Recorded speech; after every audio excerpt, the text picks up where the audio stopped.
الحسين وجده وأبيه وأمه وأخيه وبنيه وشيعة آل محمد والصلاة والسلام على أشرف الأنبياء والمرسلين حبيب إله العالمين بالقاسم محمد اللهم صل على محمد وعلى أهل بيت الطيبين الطاهرين المعصومين المظلومين.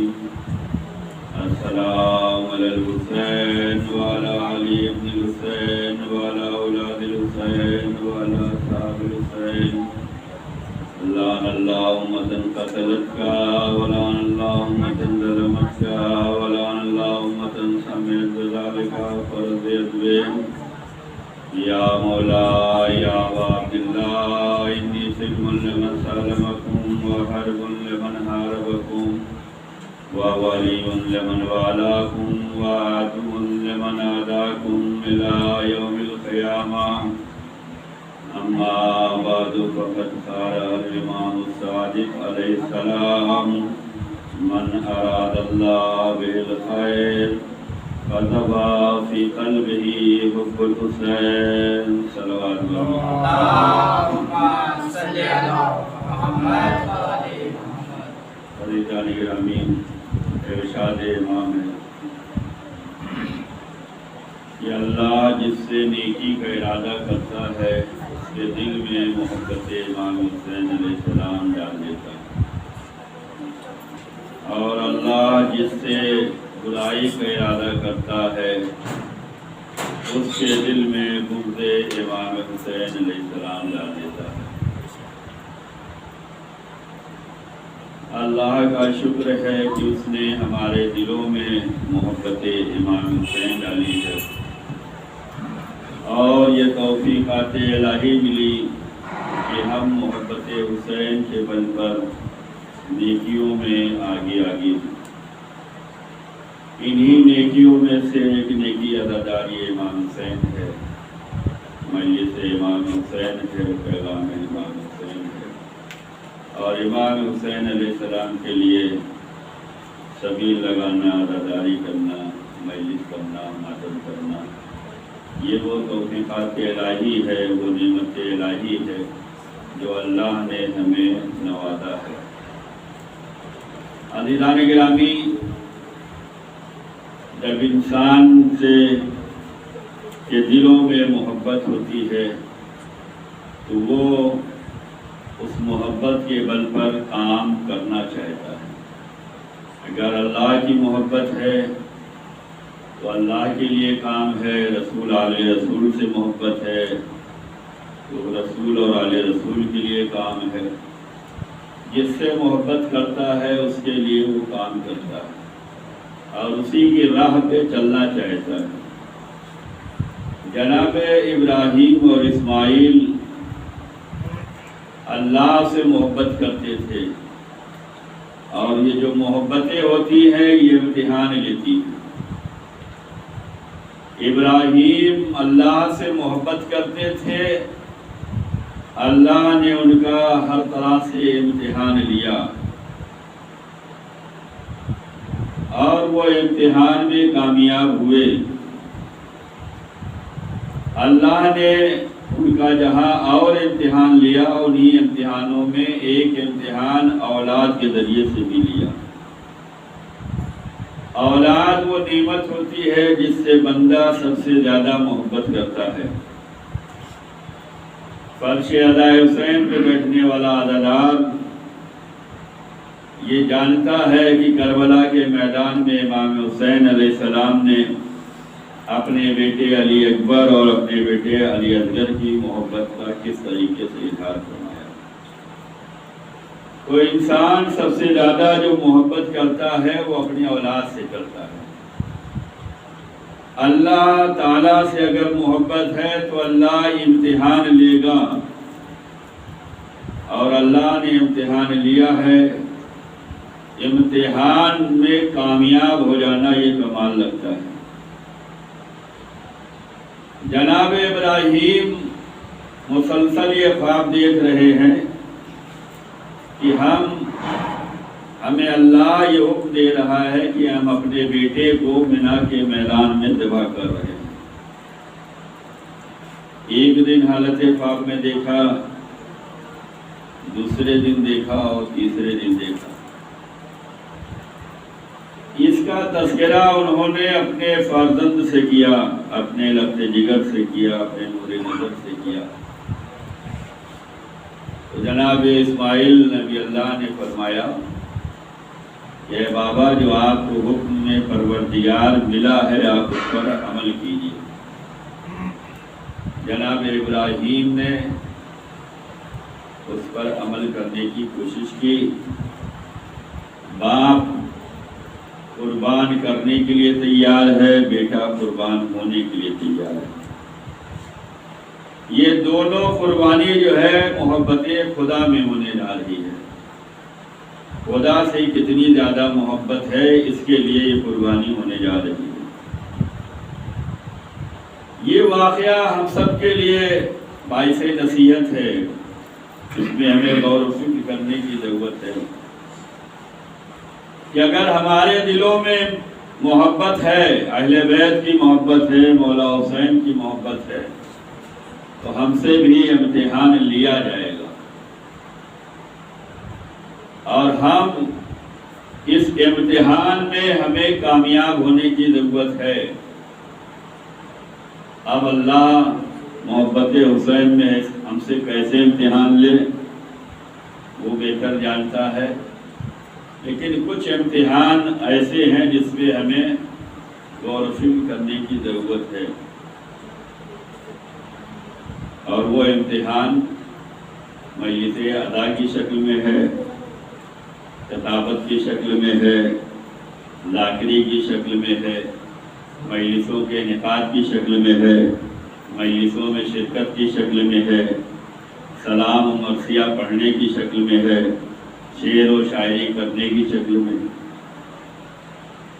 اگر ہمیں یہ توفیق مل رہی ہے کہ ہم خطاب کر رہے ہیں، ہم ذاکری کر رہے ہیں، ہم مجلس پڑھ رہے ہیں، تو اس میں ہماری ذمہ داری زیادہ ہے۔ اگر ہمارے کسی قول سے اور کسی فعل سے کوئی راہ ہدایت پا گیا تو یہ ہمارے لیے ثواب جاریہ ہوگا، اور اگر کوئی ہمارے قول سے اور فعل سے کسی حرکات و سکنات سے بہک گیا کہ مولانا نے تو یہ پڑھا ہے، اب وہ عالم ہے، وہ ذاکر ہے، وہ خطیب ہے، مولا کے کلام پڑھتے ہیں، اور یہی بہانہ لے کر وہ اگر بہک گیا تو گناہ وہ کرے گا، عذاب ہمارے نامہ اعمال میں آئے گا، اس لیے کہ ہماری وجہ سے وہ بہکا ہے۔ تو بڑی ذمہ داریاں ہیں، اور کل ہم نے عمر یاس کا تذکرہ کیا تھا جس میں پیغمبر نے فرمایا تھا کہ اس کے ہر شعر کے بدلے، اور شعر میں جتنے حرف استعمال ہوئے ہیں ہر حرف کے بدلے 1000 لعنت پیغمبر نے فرمائی تھی۔ کیوں؟ اس لیے کہ اس کا شعر رسول اللہ کی شان میں گستاخی ہے۔ عمر یاس ایسا بندہ ہے جس نے رسول اللہ کو ابتر کا طعنہ سامنے دیا، سامنے مخالفت کرتا تھا، شان میں گستاخیاں کرتا تھا، شعر کہہ کے رسول اللہ کو معاذ اللہ ذلیل کرنا چاہتا تھا۔ تو یہ واقعہ ہمیں پیغام دیتا ہے کہ ہم جو کچھ بھی پڑھ رہے ہیں اس میں اصلاح کے پہلو زیادہ ہونے چاہیے، اس میں راہ ہدایت دکھلانے کے لیے زیادہ موقع ہونے چاہیے، اس سے راہ حق سے گمراہی نہ ہو، اس سے انحراف نہ ہو، اس سے دوریاں نہ ہو جائیں، ورنہ پڑھنا کمال نہیں ہے۔ پڑھ کر تو چلے گئے اور سن کر چلے گئے اور واہ بھی لے لیا، لیکن جو بندے نے سنا ہے اور اس پر وہ عمل کر رہا ہے وہ ثواب یا عذاب ہمارے نامہ اعمال میں رہے گا۔ سن لینا بھی کمال نہیں ہے، ہم مجلسوں کے ذریعے سے بہت سی چیزیں سنتے ہیں، ہم کتابوں کے ذریعے سے بہت سی چیزیں سنتے ہیں، ہم نے کتاب پڑھی بہت سا علم حاصل ہو گیا، ہم نے مجلسیں سنی بہت سا علم حاصل ہو گیا، ہم نے جو ہے فرش ادائے حسین پہ حاضری دی بہت سا علم حاصل ہو گیا۔ علم حاصل کر لینا کمال نہیں ہے، علم پر عمل کرنا کمال ہے۔ ہمیں تو بہت کچھ معلوم ہے، ہمیں بہت کچھ معلوم ہے، معلوم کرنے کے بعد کیا ہوتا ہے؟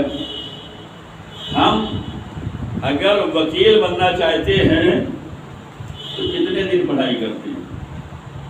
ہم اگر ڈاکٹر بننا چاہتے ہیں تو کتنے دن پڑھائی کرتے ہیں؟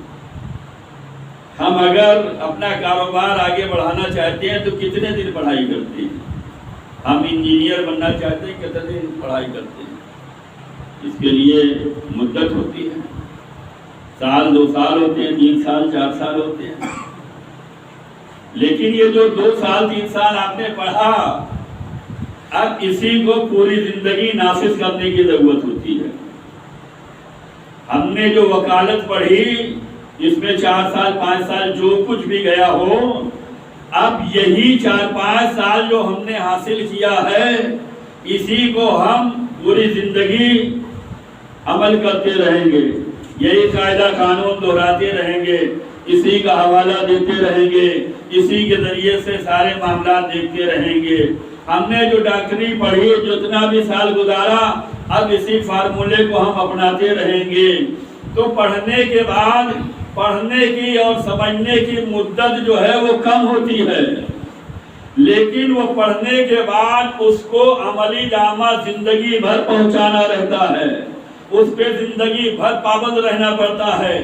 قرآن میں ہم نے پڑھا اقیم الصلاۃ، نماز پڑھو، مکتب میں آ کر ہم نے نماز سیکھ لی ہے، تو اب نماز سیکھنے کے بعد یہ ہفتہ 2 ہفتہ مہینہ سال بھر والی بات نہیں ہے، اب نماز تم پہ واجب ہو گئی ہے، نماز سیکھ لیا ہے تو اب اسے پوری زندگی نماز پڑھ کے دکھلانا ہے۔ قرآن ہم نے مکتب میں پڑھ لیا، اب اسے بند کر کے نہیں رکھیں گے کہ ہم نے تو پڑھ لیا، نہیں، آپ نے قرآن پڑھنا سیکھ لیا ہے، اب اسے زندگی بھر پڑھتے رہنا ہے۔ تو تعلیم حاصل کرنے کے بعد، علم حاصل کرنے کے بعد سیکھنے میں کم وقت لگتا ہے، لیکن اس پر عمل پوری زندگی گزر جاتی ہے۔ فرش ادائے حسین سے، مجلسوں سے، عزاداری سے، کتب کے مطالعے سے، اس سے ہمیں علم ملتا ہے۔ یہ علم حاصل کرنے کے لیے تھوڑے وقت درکار ہوتے ہیں، لیکن انہی علم کو جو ہے پوری زندگی اپلائی کرنا رہتا ہے۔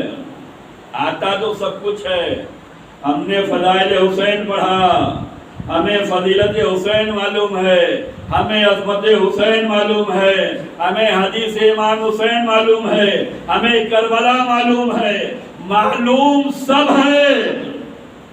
کیا کرنا ہے؟ اب اس پہ عمل کرنا ہے۔ اگر ہم نے فضیلت امام حسین پڑھ لی ہے، سن لی ہے، دیکھ لی ہے کتابوں میں، تو اب جب تک زندہ ہے اسی فضیلت پہ اپنی زندگی گزارنے کی ضرورت ہے۔ ہم نے حدیث امام بہت سنی ہے، ہم نے بہت پڑھا ہے، پڑھنا کمال نہیں ہے، اس کو زندگی بھر اپنی زندگی میں نافذ کرنا کمال ہے۔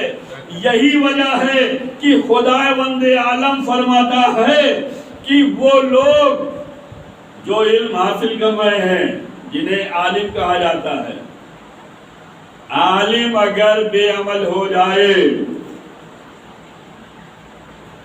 عالم بے عمل کیسے ہوتا ہے؟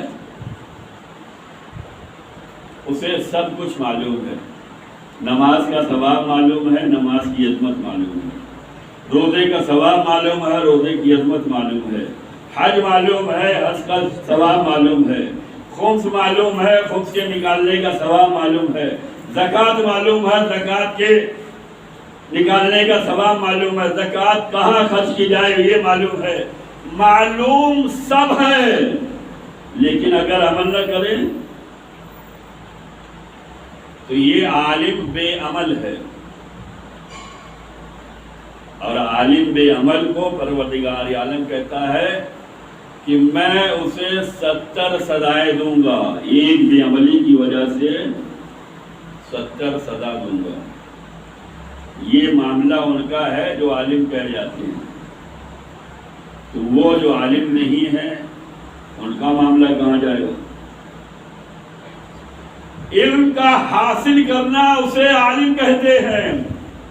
فرش علیہ حسین پہ آنے کے بعد ہم نے بہت کچھ حاصل کیا ہے، غم حسین منا کے ہم نے بہت کچھ حاصل کیا ہے، کربلا سن کے ہم نے بہت کچھ حاصل کیا ہے۔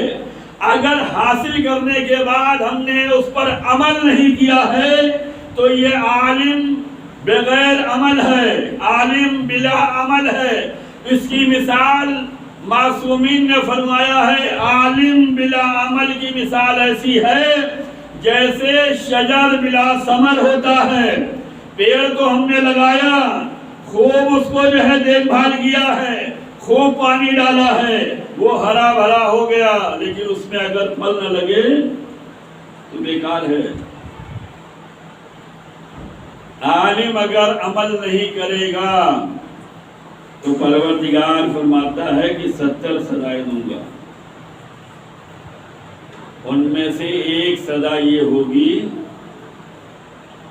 کہ اس کے دل سے اپنا ذکر نکال دوں گا، مٹھاس نہیں ملے گا، ذکر خدا کی مٹھاس نہیں ملے گی۔ یہ ذکر خدا کی مٹھاس پروردگار عالم لے لے گا اگر ہم جانتے ہیں اور اس پہ عمل نہیں کر رہے ہیں۔ نماز کی عظمت جانتے ہیں، نماز نہیں پڑھ رہے ہیں تو پروردگار ذکر خدا کا مزہ جو ہے، یعنی خدا کا مزہ جو ہے، دعا کا مزہ، مناجات کا مزہ، بارگاہ خدا بندی میں حاضری کا مزہ، یہ ہٹا لے گا، یہ سزا کے طور پہ ہٹا لے گا۔ بغیر مزے کی کچھ ہوتا ہے، بغیر مزے کے کچھ نہیں ہوتا۔ تو اگر علم ہے، ہم جانتے ہیں اور اس پہ عمل نہیں کر رہے ہیں تو اللہ 70 سزا دے گا۔ اس میں سے ایک سزا یہ ہوگی کہ اس کے دل سے جو ہے یاد خدا کا مزہ اور مٹھاس نکال دے گا۔ چنانچہ ہم اور آپ دیکھتے ہیں کہ ہم جو ہے مومن ہیں، ہمیں بھی اللہ دے رہا ہے، اور جو مسلمان ہیں انہیں بھی اللہ دے رہا ہے۔ ہم بھی کھاتے پیتے ہیں، وہ بھی کھاتے پیتے ہیں، ہم بھی صحت و سلامتی سے ہیں، وہ بھی صحت و سلامتی سے ہیں، ہمیں بھی روزی مل رہی ہے، اسے بھی روزی مل رہی ہے۔ اچھا، مسلمانوں کو بھی اللہ دے رہا ہے، کافروں کو بھی دے رہا ہے، منافقوں کو بھی دے رہا ہے، مشرکوں کو بھی دے رہا ہے۔ جو نماز پڑھ رہے ہیں انہیں بھی اللہ دے رہا ہے، جو نماز نہیں پڑھ رہے انہیں بھی اللہ دے رہا ہے، جو عزاداری کر رہے ہیں انہیں بھی اللہ دے رہا ہے، جو عزاداری نہیں کر رہے ہیں انہیں بھی اللہ دے رہا ہے۔ تو دے تو سب کو رہا ہے، مومن کو بھی دے رہا ہے، متقین کو بھی دے رہا ہے، عزاداروں کو بھی دے رہا ہے، مسلمانوں کو بھی دے رہا ہے، کافروں کو بھی دے رہا ہے، منافقوں کو بھی دے رہا ہے، خدا کو نہ ماننے والوں کو بھی دے رہا ہے، خدا کی مخالفت کرنے والوں کو بھی دے رہا ہے۔ اللہ تو عادل ہے، لیکن ایک عبادت گزار کو بھی دے رہا ہے، اور جو عبادت سے اکڑ رہا ہے اسے بھی دے رہا ہے۔ ایک فرق ہے،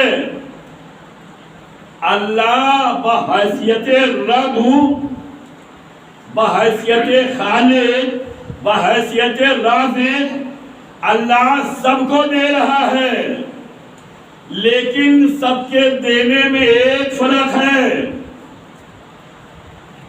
اللہ کافروں کو بھی دے رہا ہے، مومنوں کو بھی دے رہا ہے، پرہیزگاروں کو بھی دے رہا ہے، پرہیزگار جو نہیں ہیں انہیں بھی دے رہا ہے، لیکن ایک چیز ہے جو مومنوں کو ملی ہے باقی کسی کو نہیں ملی۔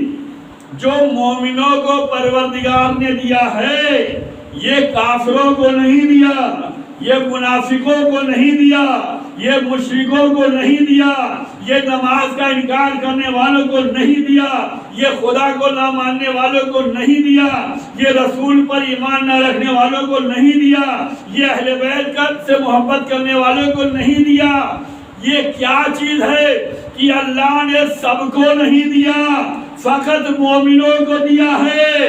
وہ چیز ہے ذکر خدا کی لذت۔ یہ لذت ذکر خدا سب کو نہیں ملی ہے۔ انہیں کیا پتا دعا میں کیا مزہ آتا ہے، انہیں کیا پتا عبادت میں کیا مزہ آتا ہے، انہیں کیا پتا محبت حسین میں کیا مزہ ملنے والا ہے۔ محبت حسین ہے تو پھر اس کا مزہ بھی ہوگا، اس کا لطف بھی ہوگا، اس کی چاشنی ہوگی، اس کی مٹھاس ہوگی، اس کا ذائقہ ہوگا۔ ہم اپنے کو جانچیں، یہ 5 وقت کی نماز ہے، یہ پنجتن سے منسوب نماز ہے۔ 5 وقت کی نماز پنجتن سے منسوب نماز ہے۔ ظہر سب سے پہلے واجب ہونے والی نماز ظہر ہے۔ یہ تو ہر اس انسان کو معلوم ہے جو شب قدر میں جو ہے قضاء عمری پڑھتا ہے۔ شروعات کہاں سے ہوتی ہے؟ ظہر سے ہوتی ہے۔ ظہر پہلی، عصر دوسری، مغرب تیسری، عشاء چوتھی، اور 5ویں جو ہے وہ نماز صبح ہے۔ پنجتن سے منسوب ہے یہ نماز۔ پہلے نماز جو تھی وہ 2 رکعت تھی، ظہر کی 2 تھی، عصر کی 2 تھی، مغرب کی جو ہے 2 تھی، لیکن ظہر 2 رکعت بڑھائی گئی، رسول اللہ سے منسوب کر دی گئی۔ عصر جو ہے مولا علی سے منسوب کر دی گئی، 2 رکعت بڑھا دی گئی۔ مغرب 3 رکعت شہزادی سے منسوب کر دی گئی۔ عشاء 4 رکعت مولا حسن سے 2 رکعت منسوب کر دی گئی۔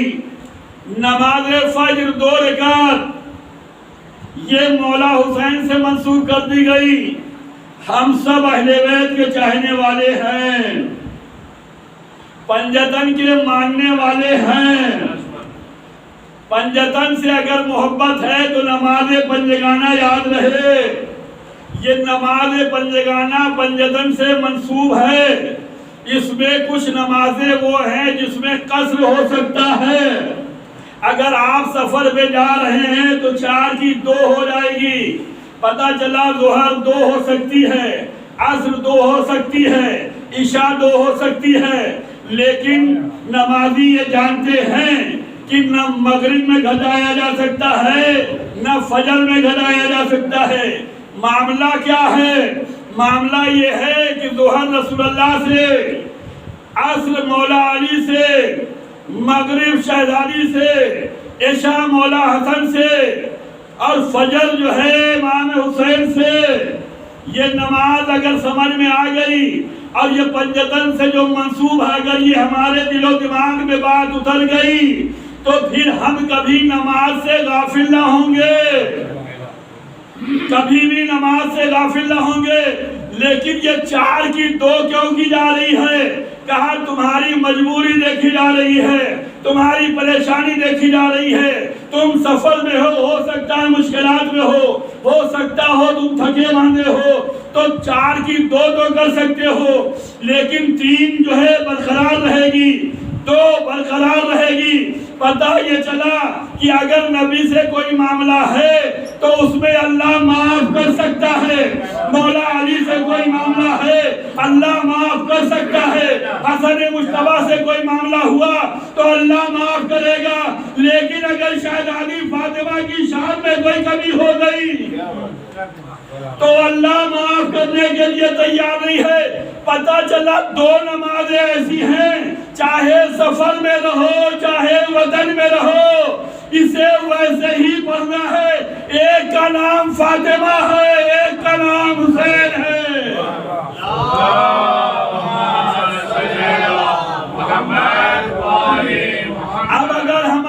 دلوں میں محبت حسین ہے تو یہ محبت حسین نماز صبح کے لیے آپ کو بیدار کرے،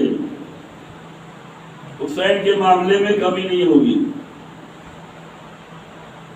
یہاں آپ وطن میں ہیں، گھر میں ہیں، سفر میں ہیں، میدان میں ہیں، کہیں بھی آپ ہوں، 2 رکعت تو پڑھنی ہی پڑھنی ہے۔ میرے مولا حسین یہ کیا فضائل ہے، ساری نمازیں اگر ہم پڑھ لیں تو ایک ہی فرشتے لکھتے ہیں، یا دن والے لکھتے ہیں یا رات والے لکھتے ہیں، لیکن اگر ہم نے نماز صبح پڑھ لی تو رات والے بھی لکھ رہے ہیں، دن والے بھی لکھ رہے ہیں۔ پتہ چلا محبت حسین میں جو کام کیا جائے اس کا ثواب زیادہ ہوتا ہے۔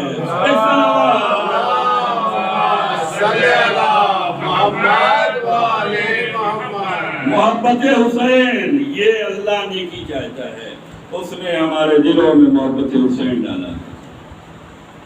محبت حسین کے تقاضے ہیں، یہ محبت ہے، یہ امتحان لے گی۔ اللہ سے اگر محبت ہے تو اللہ بھی امتحان لے گا، اگر مولا حسین سے محبت ہے تو مولا حسین بھی امتحان لے گا۔ جناب ابراہیم نے خواب دیکھا کہ ہم اپنے بیٹے کو ذبح کر رہے ہیں۔ بیٹے سے کہا تو بیٹا کہتا ہے بابا جو آپ کو حکم دیا گیا آپ عمل کیجیے، ہم تیار ہیں۔ نبی اللہ نے زوجہ سے نہیں بتایا۔ آج کا فیشن یہ ہے کہ جب تک ہم اپنی زوجہ سے رائے مشورہ نہ کر لیں تب تک نہ مجلس میں جائیں گے، نہ مجلس میں شرکت، نہ مجلس میں حصے داری، اس لیے کہ جب تک ہوم منسٹر ہی اجازت نہ دے تب تک ہم کچھ نہیں کر سکتے۔ جناب ابراہیم نے اپنی زوجہ سے نہیں بتایا، بیٹے کا معاملہ تھا، بیٹے سے پوچھ لیا، بیٹا راضی ہے۔ اب زوجہ سے وہ کہا جو زوجہ کا کام تھا، کہا اسماعیل کو نہلا دلا دو، کپڑا پہنا دو، میں اپنے دوست کے یہاں لے جا رہا ہوں۔ انہوں نے نہلایا دلایا۔ اب آج کی عورتوں کی طرح تو تھی نہیں، کس کے یہاں جا رہے ہیں، کیا کام سے جا رہے ہیں، ارے کچھ بتائیے تو۔ ابراہیم نے کہا ہم دوست کے یہاں جا رہے ہیں، بیٹے کو نہلا دلا دو، کپڑا پہنا دو۔ اطاعت گزار اور شریف بیوی کا کام یہ ہے کہ شوہر جو کہے اس کو کر دیا جائے۔ انہوں نے نہلا دلا دیا، کپڑے پہنا دیے، اور انہوں نے زوجہ سے کہا ہم اپنے دوست کے یہاں لے جا رہے ہیں، جبکہ رسی بھی لی، چھری بھی لی، چل دیا، امتحان دینے کے لیے نکلے۔ محبت خدا ہے، اللہ کیا دیکھنا چاہتا ہے، ہم سے زیادہ محبت کرتے ہو یا اولاد سے زیادہ محبت کرتے ہو۔ مال کا امتحان ابراہیم دے چکے ہیں، پورے کھیت برباد ہو چکے، پورے باغات برباد ہو چکے، صبر کیا ہے، امتحان میں کامیاب نظر آئے ہیں، لیکن سب سے بڑی محبت اولاد سے ہوتی ہے، یہ بھی امتحان سے گزر رہے ہیں، لے کے چلے۔ اب جیسے ہی اطاعت خدا کو بجا لانے کے لیے ابراہیم اور اسماعیل چلے کہ جو حکم دیا گیا ہے اس حکم کو ہم بجا لے آئیں، ہوا کیا؟ شیطان کبھی نہیں چاہتا کہ کوئی بندہ جو ہے عبادت گزار بن جائے، شیطان کبھی نہیں چاہتا کہ بندہ اللہ کی راہ پہ چل نکلے، شیطان کبھی نہیں چاہتا کہ لوگ اللہ کے کہے ہوئے پر عمل کر لیں، اور یہ وہ شیطان ہمیشہ بہکانے کی کوشش میں رہتا ہے۔ لیکن اللہ نے اپنے نمائندوں کے ذریعے سے یہ بتلا دیا ہے کہ اگر تم شیطان سے مقابلہ کرنا چاہتے ہو جو تمہارا کھلا ہوا دشمن ہے، اس کو اگر رسوا کرنا چاہتے ہو، اس کی اگر کمر توڑنا چاہتے ہو، تو اہل بیت نے وہ بھی فارمولہ بتلایا ہے کہ تمہیں بہکانے کے لیے شیطان ہمارا وقت جو ہے تیار رہتا ہے، کوئی بہانہ مل جائے، کوئی چال مل جائے، کوئی موقع مل جائے تو ہم اسے بہکا لیں۔ لیکن اہل بیت نے اپنے چاہنے والے کو بتلایا ہے کہ جو شیطان تمہارا کھلا ہوا دشمن ہے، تم اس کی ناک رگڑ سکتے ہو، تم اس کے چہرے پہ سیاہی لگا سکتے ہو، تم اس کی کمر کو توڑ سکتے ہو۔ اگر یہ ہمیں پتا چل جائے تو کیا ہمیں کرنا چاہیے یا نہیں کرنا چاہیے؟ ہمیں پتا چل جائے کہ ہمارا دشمن جو ہے اسے ہم کیسے کمزور کر سکتے ہیں، تو سارے سورس ہم لگا دیتے ہیں۔ یہ اگر بزنس کا دشمن ہے تو اس کا بزنس نہیں چلنے دیں گے، یہ اگر خاندانی دشمن ہے تو اس کو پنپنے نہیں دیں گے۔ کیوں؟ چکر میں رہتے ہیں کہ اس کو ہم ہمیشہ ذلیل کرتے رہیں، یہ ہمارے سامنے سر نہ اٹھا سکے۔ قرآن کہہ رہا ہے شیطان تمہارا سب سے بڑا اور کھلا ہوا دشمن ہے۔ اہل بیت فرما رہے ہیں کہ کیا تم اپنے کھلے ہوئے دشمن کی ناک کو رگڑنا چاہتے ہو؟ کیا تم اپنے کھلے ہوئے دشمن شیطان کی کمر کو توڑنا چاہتے ہو؟ یہی تو بہکاتا ہے، نیکیوں سے بہکاتا ہے، عبادتوں سے بہکاتا ہے، وقت پر آنے کے لیے بہکاتا ہے، سب پہ کھڑے ہونے کے لیے بہکاتا ہے، صدقہ دینے کے لیے بہکاتا ہے، خمس نکالنے کے لیے بہکاتا ہے۔ کہاں دے رہے ہو؟ تم تو نیکی کرتے رہتے ہو، روز 2-4 روپیہ 10 روپیہ تو صدقہ نکالتے رہتے ہو، کہاں خمس، کہاں زکات، کہاں مجلس میں حصہ، کہاں تبرک، کہاں نذر و نیاز، تم تو روز والے ہو۔ یہ شیطان جو بہکاتا رہتا ہے، کیا ہم اپنے دشمن کی ناک رگڑنا نہیں چاہتے؟ کیا ہم اپنے دشمن کی کمر کو نہیں توڑنا چاہتے؟ مولا ہم کمر توڑنا چاہ رہے ہیں، ہم اس کی ناک کو رگڑنا چاہتے ہیں۔ اہل بیت نے فرمایا کہ اگر تم شیطان کی ناک کو رگڑنا چاہتے ہو تو وقت پہ نماز پڑھ لیا کرو۔ وقت پہ اگر نماز پڑھیں گے تو شیطان کی ناک رگڑی جاتی ہے، وہ چیختا ہے، فریاد کرتا ہے، ارے ہم نے تو ایک سجدے کی مخالفت کی تھی، یہ روزانہ کتنے سجدے کر رہا ہے۔ ایک صلوات بر محمد۔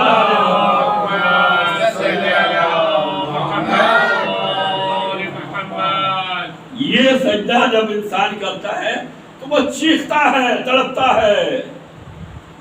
ایک نافرمانی کی تھی سجدہ آدم، یہ سزا ملی ہے، اور یہ تو کتنا بندہ خدا سجدہ کر رہا ہے، کمر ٹوٹ جاتی ہے۔ اگر ہم وقت پہ کام کرنے کا ثواب زیادہ ہے۔ نماز اگر وقت پہ پڑھی جائے تو اسے کہتے ہیں فضیلت کا وقت۔ فضیلت کے وقت پر جو ہے وہ ثواب زیادہ ہے، اور وقت فضیلت پہ اگر ہم نے نہیں پڑھا تو کہتے ہیں ثواب تو ملے گا بس ایسے ہی کہ ہاں حاضری ہو گئی ہے۔ جیسے آج کل کے بچے آن لائن پڑھائی کے لیے موبائل چالو کر کے مست رہتے کہ حاضری تو لگ گئی، تو وقت فضیلت یعنی وقت پر یہ کام کرنا اس کا ثواب زیادہ ہے۔ ابراہیم اور اسماعیل چلے ہیں، چھری بھی ہے، رسی بھی ہے، شیطان یہ کام ہونے نہیں دینا چاہتا۔ زوجہ کے پاس آیا، سب سے جلدی جس پر حملہ ہوتا ہے شیطان کا اور جو آسانی سے ہو جاتا ہے وہ عورت پر ہوتا ہے۔ شیطان سب سے جلدی جو ہے عورت کو گمراہ کرتا ہے۔ وہاں پہنچا، کیا تمہیں معلوم ہے کہ تمہارے شوہر جو ہے تمہاری بیٹی کہاں لے کے جا رہے ہیں؟ کہاں دوست یہاں لے گئے؟ کیا تم نے دیکھا نہیں رسی بھی ہے چھری بھی ہے؟ دوست یہاں کوئی جاتا ہے تو رسی اور چھری لے کے جاتا ہے؟ لگتا ہے تمہیں معلوم نہیں ہے، میں بتاتا ہوں۔ وہ مینا کے میدان میں لے گئے ہیں ذبح کرنے کے لیے۔ انہوں نے خواب دیکھا تھا کئی دن، اسی خواب کو پورا کرنے کے لیے گئے ہیں۔ کہیں باپ اپنے ہاتھوں سے بیٹے کو ذبح کرتا ہے؟ نکلو، بچاؤ، محبت نہیں ہے؟ گھر سے باہر نکلو، جاؤ، دیکھو جو ہم کہہ رہے ہیں سچ کہہ رہے ہیں۔ یقین نہیں ہے تو گھر سے باہر نکلو، دیکھو، بچاؤ اپنی اولاد کو۔ کوئی باپ ایسا کرتا ہے؟ جب شیطان نے زوجہ ابراہیم سے اس طریقے کی گفتگو کی اور صداقت پر مبنی گفتگو کہ ہم جو کہہ رہے ہیں صحیح کہہ رہے ہیں، یقین کر لو، اگر یقین نہیں ہے تو جا کے اپنی آنکھوں سے دیکھ لو۔ جب کہا کہ جا کے اپنی آنکھوں سے دیکھ لو، گھر سے نکلو، تو نبی کی بیوی تھی، فوراً سمجھ گئی کہ یہ شیطان لگتا ہے کہ ہمیں گھر سے باہر نکال رہا ہے۔ بغیر اجازت شوہر اگر کوئی بیوی کو گھر سے باہر نکالے اور کسی زمانے میں بھی نکالے تو اس کے پیچھے شیطان ہوتے ہیں۔ کہا تو شیطان لگتا ہے، اور جب شیطان پہچان لیا جاتا ہے تو وہ وہاں سے فرار کر جاتا ہے۔ اب ہمارا بس نہیں چلے گا، اب یہاں لاہور پڑھا جائے گا، اب یہاں ذکر خدا کیا جائے گا، اب ہم سے پناہ مانگی جائے گی، تو بھاگ لیتا ہے۔ جناب ابراہیم کے پاس پہنچا۔ خواب کی باتیں ہوتی ہیں، کوئی ضروری تھوڑی ہے کہ اللہ نے آپ سے چاہا، یہ تو خواب کی باتیں ہیں۔ آپ بچے کو ذبح نہ کیجیے، آپ یہ کام نہ کیجیے، یہ خواب والی باتیں ہیں۔ اللہ نے فرشتہ تو نہیں بھیجا، اللہ نے حکم تو نہیں بھیجا، وہی نہیں بھیجی، یہ خواب والی باتیں ہیں۔ شیطان یہاں بھی ناکام ہو گیا۔ اب اسماعیل کے پاس جو بچے ہیں، کہا کہ تم مت جاؤ، دیکھو رسی ہے اسی سے باندھیں گے، چھری ہے اسی سے ذبح کریں گے، مینا میں لے جا رہے ہیں، تم اپنی جان بچاؤ، جان کا بچانا واجب ہے، اپنی جان بچا لو۔ اور کوئی باپ اپنے بیٹے کو ذبح کرتا ہے؟ اور اس کے بعد کہا کہ لگتا ہے تمہارے باپ کا دماغ خراب ہو گیا ہے۔ جناب اسماعیل بھی سمجھ گئے کہ یہ میرے باپ کے دماغ پر حملہ کر رہا ہے، یہ شیطان ہے۔ ہر جگہ سے ناکام ہوا، لیکن شیطان کوشش بہت کرتا ہے، شیطان پیچھا بہت کرتا ہے۔ کوشش یہ ہوتی ہے کہ یہ عمل خیر نہ ہونے پائے، یہ خدائی احکام پر عمل نہ ہونے پائے، یہ خدائی راستے میں چلنے نہ پائیں۔ لیکن جب پہچان لیا جاتا ہے تو وہیں سے وہ واپس ہو جاتا ہے۔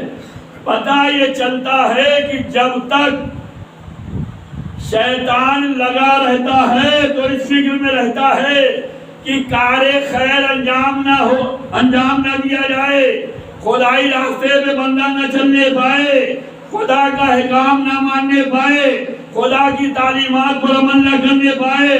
لیکن جب بندہ اپنے تئیں کوشش کرتا ہے اور ارادے کو مضبوط رکھتا ہے اور عمل کی چاہت ہوتی ہے تو چاہے جتنے شیاطین آ جائیں کوئی اسے جو ہے بہکا نہیں سکتا۔ پتہ یہ چلا کہ اگر اللہ کی راہ میں جو ہے آگے بڑھو تو شیاطین شکست کھا سکتے ہیں، بس اس میں مضبوط ہمیں ہونے کی ضرورت ہے، انہیں مضبوط نہ ہونے دو بلکہ خود مضبوط رہو۔ اور جہاں ہم خود مضبوط رہیں گے وہیں واجبات بھی ادا ہو جائیں گے، وہیں حکم خدا کی بجاوری بھی ہو جائے گی، وہیں اطاعت خدا رسول بھی ہو جائے گا، وہیں اہل بیت کے راستے پہ چلنے کی توفیق بھی مل جائے گی۔ جو خود سے مضبوط ہوتے ہیں، جن کے ارادے مضبوط ہوتے ہیں، جس کی نیتیں مضبوط ہوتی ہیں، جس کے عمل مضبوط ہوتے ہیں، جس کے خلوص میں مضبوطی پائی جاتی ہے، وہ تمام شیاطین کا مقابلہ کرتے ہوئے آگے بڑھتی ہے۔ کربلا کے میدان میں جتنے بھی حسین کے جانثار ہیں، سب ارادے کے مضبوط ہیں، ایمان و عمل میں مضبوط ہیں، انہیں کوئی نہیں بہکا سکتا، انہیں کوئی ان کے قدم میں جنبش نہیں آ سکتا، انہیں کوئی آفر کام نہیں کرا سکتا۔ جناب عباس شجاعت کا عالم ہی عجیب ہے۔ 9 لاکھ کے لشکر میں ہیبت طاری ہے جناب عباس کی۔ 9 لاکھ کا لشکر بے چین ہے اور حسین کا مختصر سا لشکر بڑے سکون اور اطمینان میں ہے۔ وجہ ذات عباس ہے۔ حسینی لشکر میں اگر سکون ہے تو جناب عباس کی وجہ سے، لشکر عزیز میں اگر بے چینی ہے تو ذات عباس کی بنا پر، بیویاں اگر مطمئن ہیں تو ذات عباس، ادھر فوج عزیز میں اگر تلاطم ہے، بے چینی ہے، اضطراب ہے، پریشانی ہے تو ذات عباس۔ چنانچہ شبر بے حیا نے ابن زیاد سے ایک خط لکھوایا ہے اور یہ امان نامہ لے کر جو ہے مولا عباس کی بارگاہ میں پہنچا ہے کہ آپ جو ہے لشکر حسین کو چھوڑ دیجئے، یہ آفر میں آپ کے لیے لایا ہوں، آپ ہمارے لشکر میں آ جائیے، آپ تو ہمارے رشتہ دار ہیں۔ جناب عباس در حسین سے وابستہ ہیں، قدم جنبش نہیں ہو سکتا، ارادے کمزور نہیں پڑ سکتے، انہیں کوئی بہکا نہیں سکتا۔ یہ امام وقت کو جانتے ہیں، یہ عظمت حسین جانتے ہیں، یہ معرفت حسین رکھتے ہیں، ان کے دل میں جذبہ حسینی ہے، ان کے دل میں دینداری ہے، قدم ڈگمگا نہیں سکا۔ مولا عباس نے لعنت فرمائی ہے اور عمر شمر بے حیا کو واپس کیا ہے، کہ تمہیں بھی ٹھکراتا ہوں، تمہارے نامہ اعمال اور تم نے جو ہمارے لیے امان نامہ لائے ہو اس کو بھی ٹھکراتا ہوں، حسین کا ساتھ نہیں چھوٹے گا۔ مولا حسین کی بارگاہ میں رہوں گا، جب تک جان ہے اس در پہ وابستہ رہوں گا۔ اس قوت ارادی کا نام عباس ہے۔ عزادارو، سارے جانثار کربلا کے میدان میں مولا حسین سے اجازت لے کے جاتی رہے۔ عباس لشکر کے علمدار تھے، عباس کے ہاتھوں میں پرچم حسینی تھا۔ عزادارو، جب بھی مولا عباس اجازت لینے آتے تھے، حسین فرماتے تھے کہ بھیا تم تو میرے لشکر کے علمدار ہو، تم تو میرے پرچمدار ہو۔ عزادارو، حسین اجازت نہیں دے رہے ہیں، جب تک عباس ہے آس ہے۔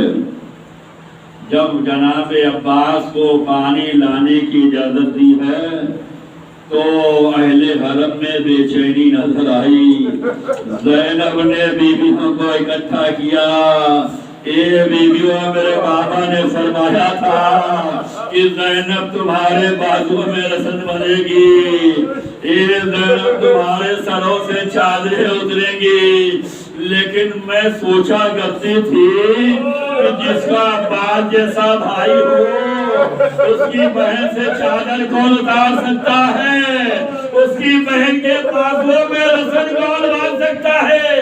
لیکن بیویوں، زینب عباس کے جانے کے بعد بے چین نظر آ رہی ہے۔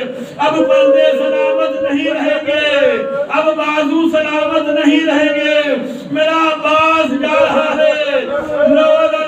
عباس لڑنے کی اجازت نہیں ملی ہے، سکینہ کے لیے پانی لانے کی اجازت ملی ہے۔ حسین کس امتحان سے گزرے کہ حسین نے جو ہے سکینہ کے لیے پانی کے لیے عباس کو اجازت دی، اصغر کے پانی کے لیے فوج یزید سے سوال کیا۔ عباس جاؤ، بچے پیاسے ہیں۔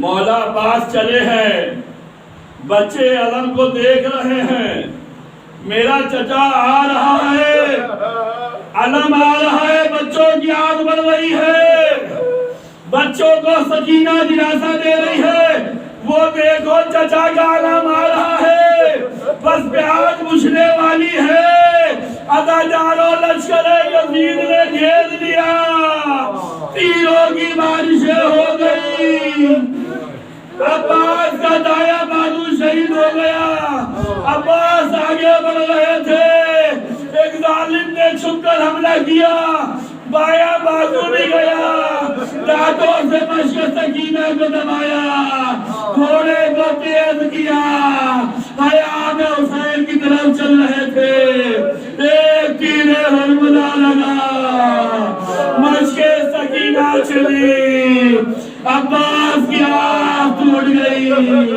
لو ندارو بچوں کی طرف بیچین، علامت کو لے لے رہا ہے، حسین چلے، عباس کا شانہ ملا، اٹھایا لے کے آگے بڑھے، بھائی کے قریب پہنچے، بھائی کے پہلو میں بیٹھا، ایک مرتبہ کہا عباس کوئی آرزو ہے؟ کہا مولا ایک آرزو ہے، جب دنیا میں آیا تھا تو سب سے پہلے آپ کی زیارت کی تھی، دنیا سے جا رہا ہوں تو آپ کی زیارت کرنا چاہتا ہوں، لیکن میرے آقا میری آنکھوں میں تیر لگا ہے، میری آنکھوں میں خون جمع ہے، بھائی نے بھائی کی آنکھ کو صاف کیا ہے، بھائی نے بھائی کی زیارت کی ہے، عزاداروں عباس کے مرنے پہ حسین نے کمر پکڑی، اللہ ان کا سرا ظہری، اے عباس تمہارے مرنے سے میری کمر ٹوٹ گئی، اے عزاداروں کربلا کا ہر جانسار جب گھوڑے سے گرتا تھا تو مولا حسین کو پکارتا تھا، چچا حسین مدد کرو، مامو حسین مدد کرو، مولا حسین مدد کرو، ہر ایک جانسار نے مولا حسین کو پکارا،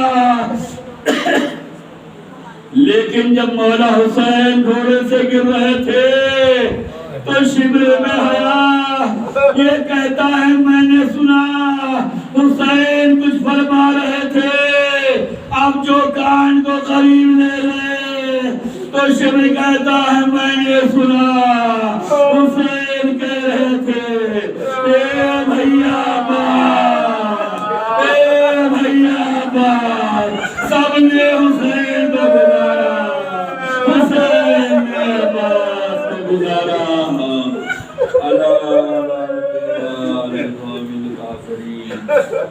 وَسَيَعْلَمُ الَّذِينَ ظَلَمُوا أَيَّ منقلب ينقلبون